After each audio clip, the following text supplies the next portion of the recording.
રાજ્યમાં અકસ્માતના બનાવો સતત વધી રહ્યા છે. આ દરમિયાન અકસ્માતની વધુ એક ઘટના સામે આવી છે. ગાંધીનગરના રાંદેસણ પાસે હિટ એન્ડ રનની ઘટના ઘટી છે, જેમાં બેફામ કાર ચાલકે 8થી વધુ લોકોની અડફેટે લીધા છે, જેમાંથી 3 લોકોના મોત થયા છે. મળતી માહિતી મુજબ ગાંધીનગરના રાંદેસણના ભાજીપુરાથી સિટી પ્લસવાળા સર્વિસ રોડ પર અકસ્માત સર્જાયો હતો.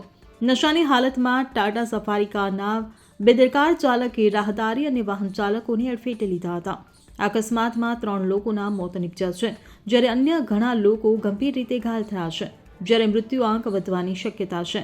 પ્રાથમિક જાણકારી મુજબ કાર હિતેશ વિનુભાઈ પટેલના નામે નોંધાયેલી છે, તો બીજી તરફ કાર ચાલક અન્ય વ્યક્તિ હોવાનું સામે આવી રહ્યું છે. એવી પણ વિગતો મળી રહી છે કે કાર ચાલક નશામાં હોવાનું અનુમાન છે. બીજી તરફ પોલીસે ઘટનાની જાણ થતાં જ સ્થળ પર પહોંચી તપાસ શરૂ કરી છે. સીસીટીવી ફૂટેજ અને સ્થાનિક લોકોના નિવેદનોના આધારે અકસ્માતની તપાસ હાથ ધરી છે. આ દરમિયાન પોલીસ કારના બેદરકાર ચાલકને રાઉન્ડ અપ કરી લીધો હોવાની વિગતો સામે આવી છે. બ્યુરો રિપોર્ટ, ખબર ગુજરાત લાઈવ.